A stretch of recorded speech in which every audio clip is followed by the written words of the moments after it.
My name is Daniel Chertow, and I'm a critical care physician that works in the critical care medicine department at the National Institutes of Health.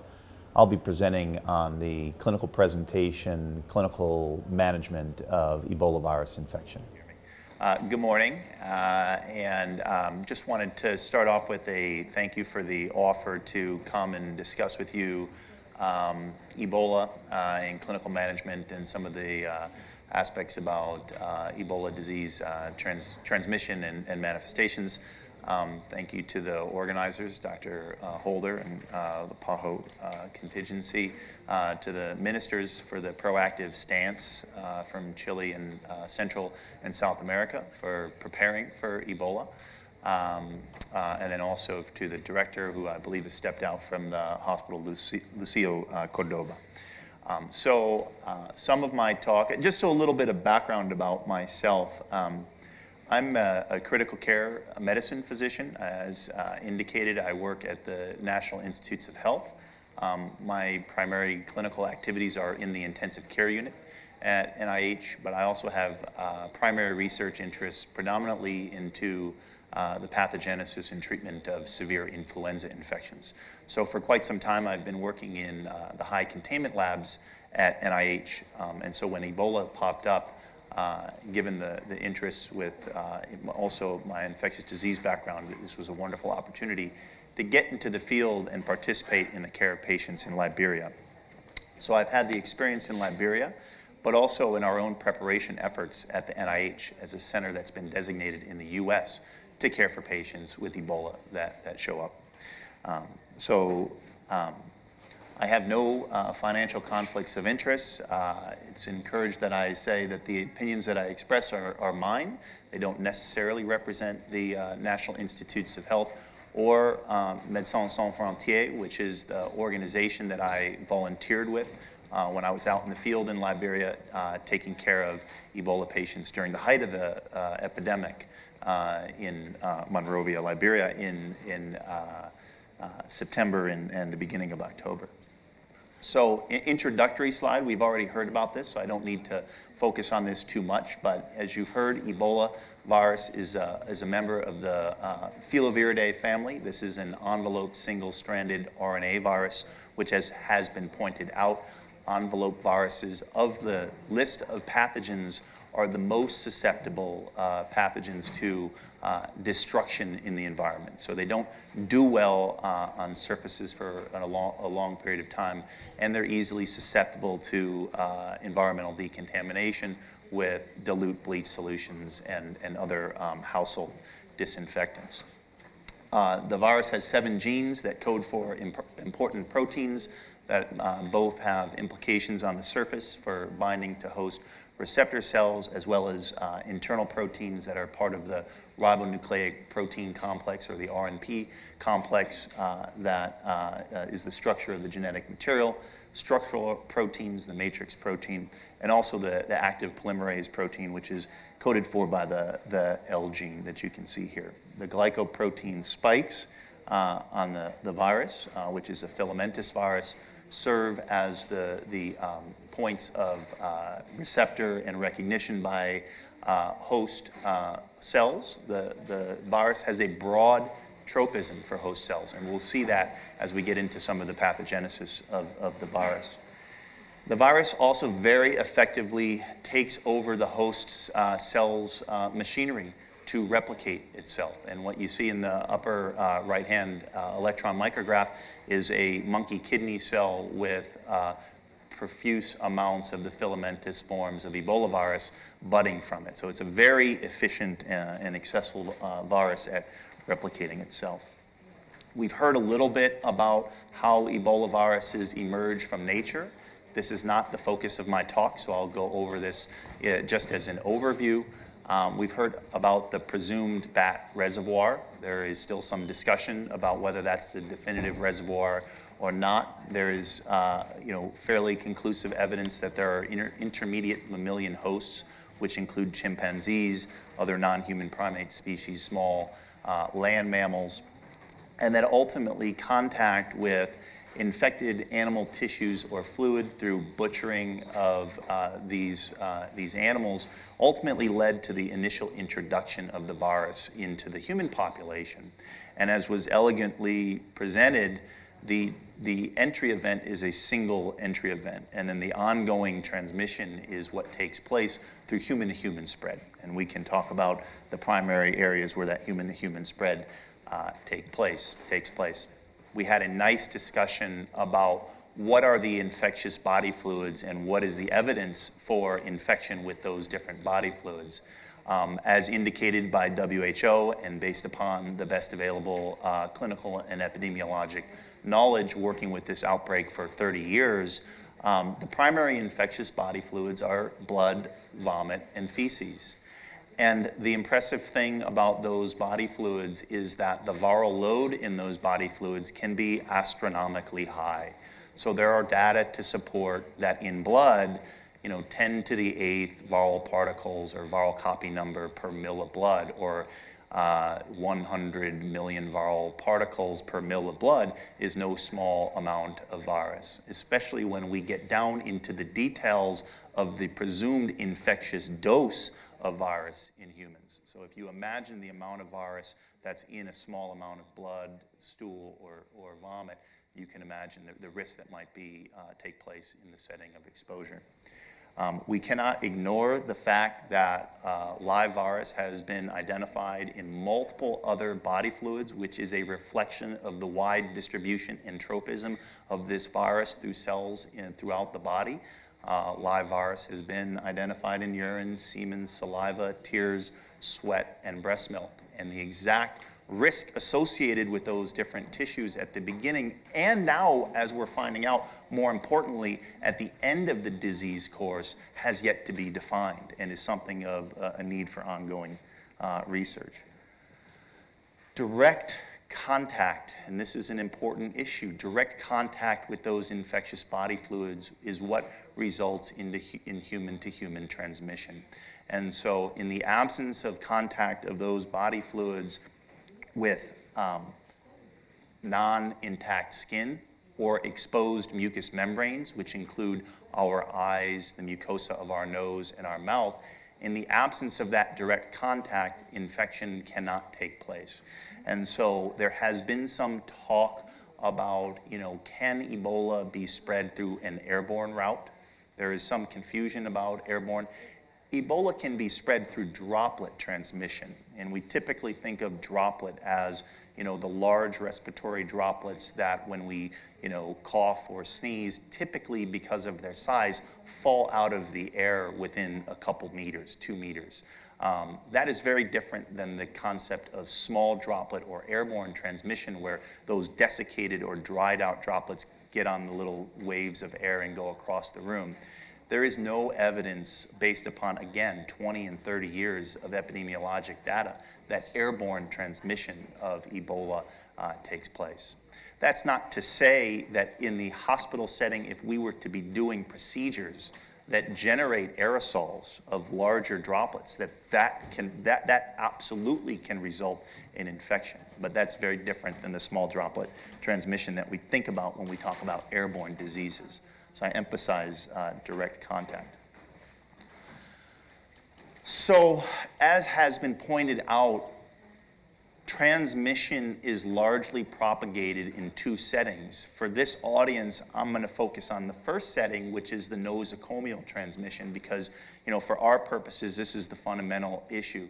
The other setting is at burials due to traditional burial practices where the virus persists in tissue from dead individuals, and ritual washing of those individuals who are still infectious results in infection. But when we're talking about nosocomial spread, we're talking about these issues. Factors that underlie risk. Large volume of infectious body fluids. This is no small issue, and it is one that's been recognized but really not emphasized in past Ebola epidemics.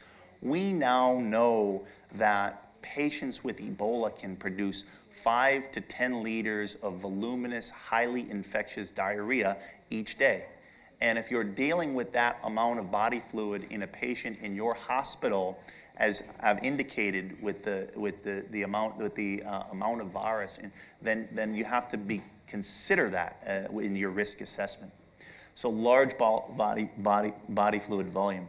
The low infectious dose of virus, well, we don't know the infectious dose of virus in humans, but we know we can estimate it based upon non-human primate animal studies.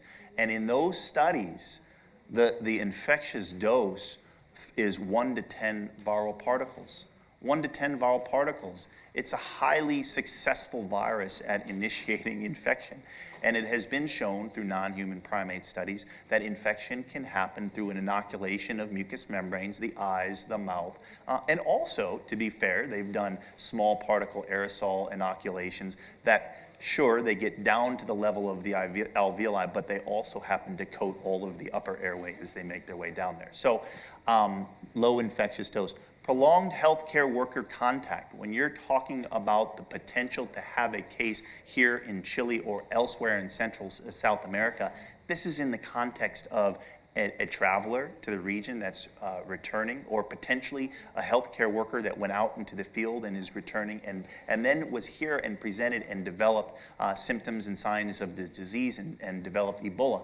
In those settings, you know, healthcare workers will be providing advanced medical care, which will require hours of contact with highly infectious patients. So that adds to risk, okay, that we need to take into account for mitigating risk.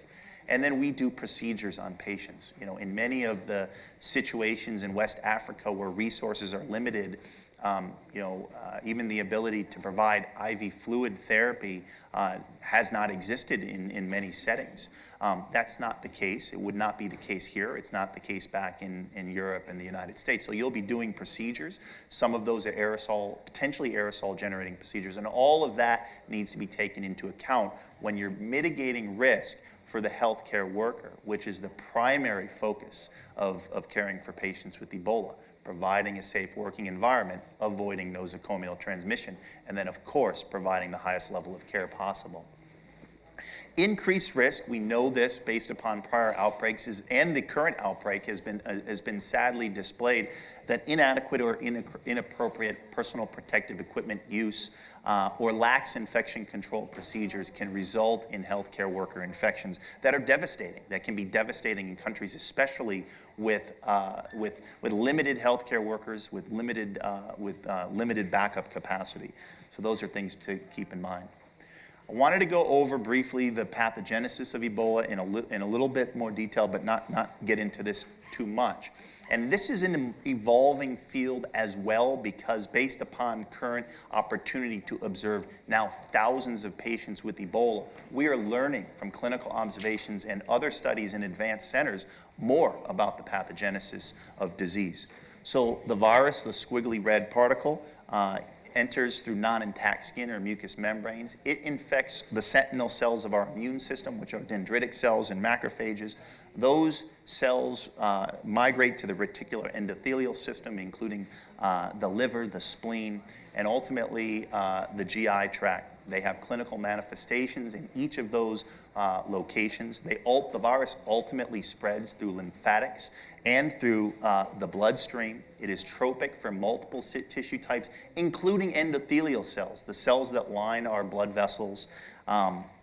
It distributes throughout the system. We know that the inflammatory mediators that the virus initiates cause abnormalities in clotting, coagulation abnormalities, through activation of tissue factor and other aspects of the clotting cascade. And it affects our body's immune system to fight off virus. So we know that there's a phenomenon of, quote unquote, bystander apoptosis. There are pathology in the spleen where we see depletion of lymphoid nodules, not as a result of direct viral invasion of those lymphocytes, but through secondary factors that are not well defined that cause programmed cell death of the body's immune cells that are required for an adaptive immune response to clear virus. What about the clinical course? What I try to do in this slide is relate a number of factors with regard to the clinical course to the most important, well, one of the most important pieces, which is our ability to test for virus, okay? So I've broken up the clinical course into 3 phases. And the first phase is the early febrile phase. This is when individuals begin to show signs and symptoms of disease after a typical 8 to 10 day incubation period.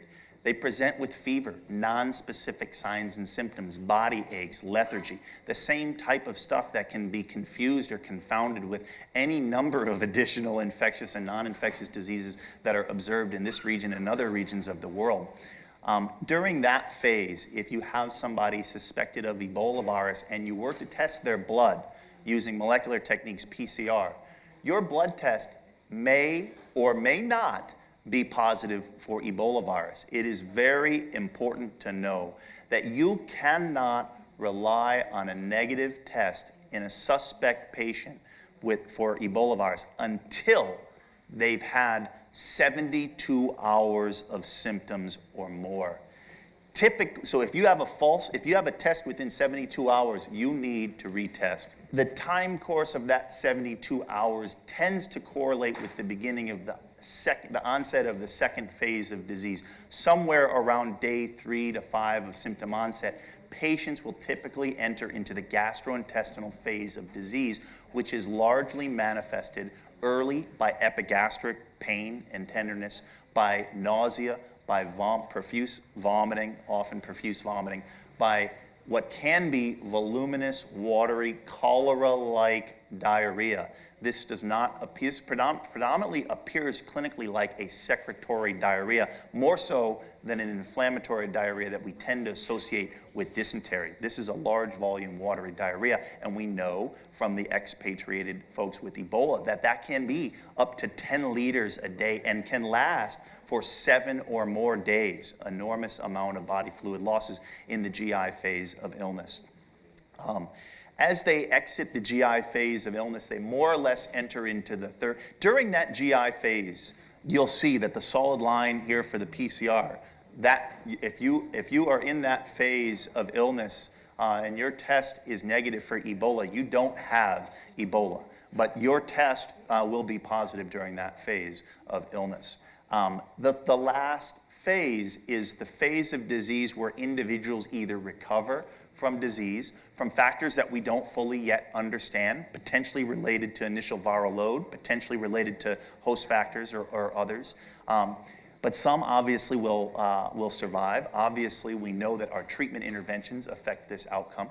And those that don't survive ultimately succumb and die through a mechanism of shock. And hypovolemic shock, in contrast to what has been previously described more as a septic or distributive shock picture, seems to be predominantly driving shock. That is an important piece that has to do with the underlying pathophysiology. We can talk about that a little bit more in the question and answer section. But prevention of hypovolemic shock by management of body fluids undoubtedly has a major impact on outcome. Your PCR stays positive until approximately 3 or so days post-resolution of GI symptoms. So criteria vary for discharge that are being used by the WHO, that are being used by MSF, Médecins Sans Frontières, that are being used by the Centers for Disease Control. But as a general metric, if you are without symptoms for 3 days and you test blood for PCR, and that PCR will generally be negative or close to negative, high CT values, and you test until it becomes negative, and then you make a decision on discharge. The role of additional body fluids and risk to ongoing transmission is something that is worth additional discussion, and I'll leave that for the question and answer. Clinical manifestations. One of the early manifestations of disease is evidence of hepatic dysfunction manifested by abnormalities in your transaminases. This has been better defined. It has been defined in vast outbreaks, but is nicely defined in the recent Sierra Leone series where they had a number of hundreds of patients, and they showed that on average your AST values were in the 750 range, and your ALT values were a fraction of those, probably closer to the 250 range. of the clinical cases that I have seen, observed, had access to clinical information that have been expatriated, these values may go up to 1,000 or 1,500 for the AST, but they don't tend to get much higher than that, which is important because values in the 5,000, 10,000 range we associate with hepatic failure, we associate with synthetic dysfunction. That level of transaminitis is not, to my knowledge, has not been observed in a single case. There's also lack of elevation of your bilirubin, suggesting that there is not intra or extrahepatic cholestasis. So these things, you know, the AST and ALT go up. The difference in the ratio has led to the postulation that perhaps some of the AST is driven from a muscle source, rhabdomyolysis, and that's a possibility, not fully defined. But that's the hepatic dysfunction. Renal and metabolic abnormalities. The virus is tropic for the kidneys, endothelial cells of the glomeruli, tubular cells in the interstitium. It's seen in all of those places. The renal injury is likely multifactorial, probably somewhat virus-derived, potentially derived by rhabdo. We talked about this. But undoubtedly, a large part of this is driven by hypovolemic shock and acute tubular necrosis. And I say that because early renal failure in the cases that we have observed is reversible with adequate volume resuscitation. And some of these other intrarenal causes of renal failure wouldn't be as fluid responsive. The electrolyte abnormalities, these have now been well defined, okay? Hyponatremia, hypokalemia, hypomagnesemia, okay?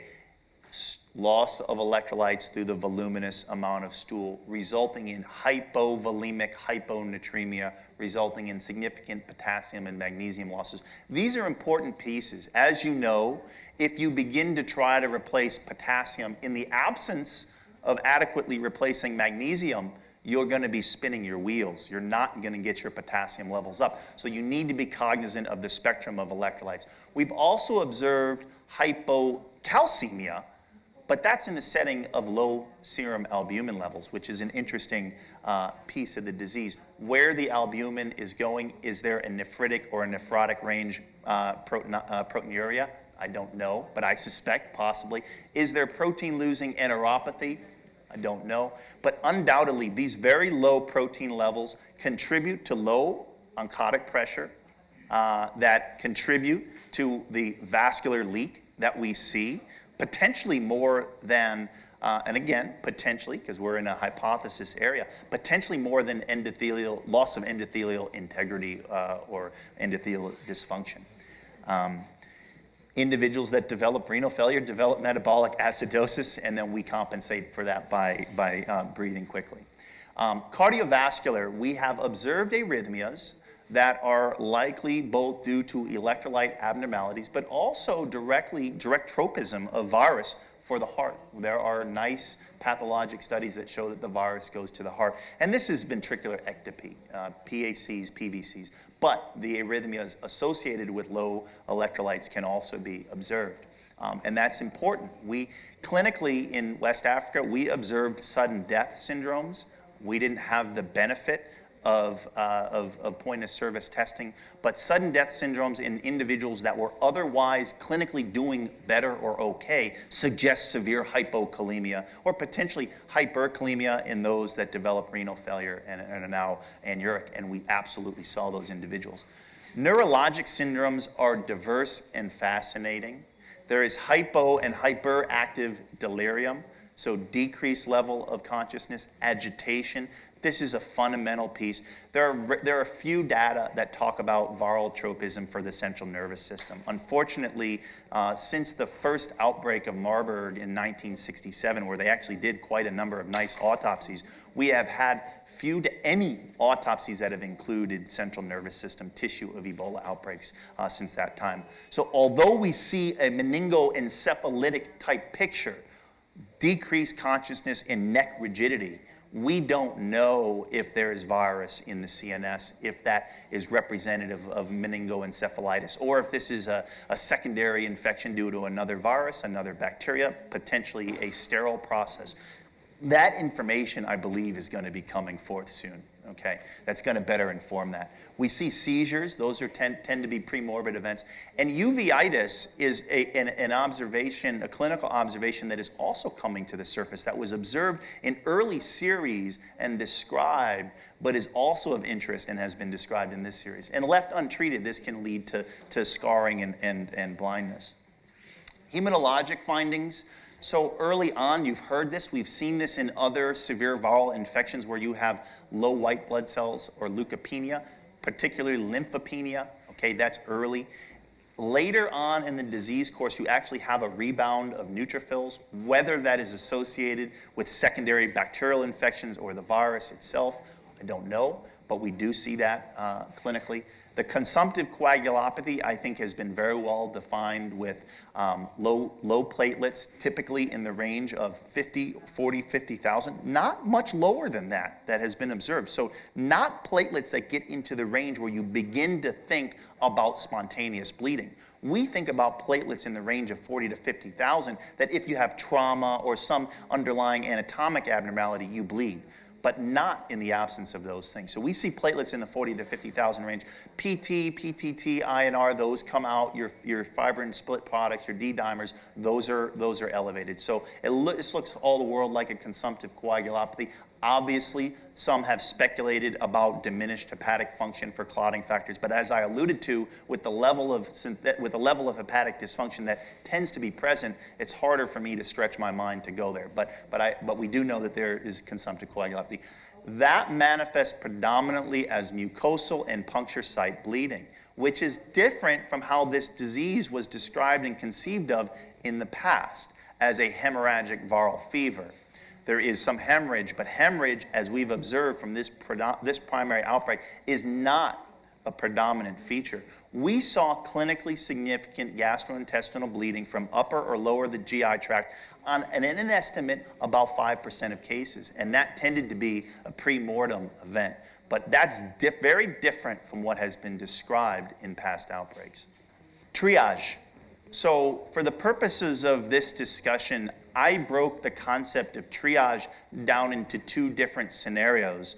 The first scenario, I think, is the most likely scenario for Chile and other countries in Central and South America, which is that, when the disease prevalence is low. What should you be thinking about when the disease prevalence is low and your thought process is about triaging patients? And the assumptions here is that you do not have evidence of local transmission of Ebola virus, and that mostly what you're looking for are healthcare workers that have participated in the care of patients abroad or potential travelers that have been to affected regions that are now returning to their home countries. In those settings, the initial evaluation, as you're aware of, has to take these things into account. And this is broad, but this has to go to the fact that we need to increase awareness about the risk of Ebola virus disease all the way down to the local clinic and healthcare level, essentially everywhere, because of the nature of global travelers. So healthcare workers now need to be thinking in this context.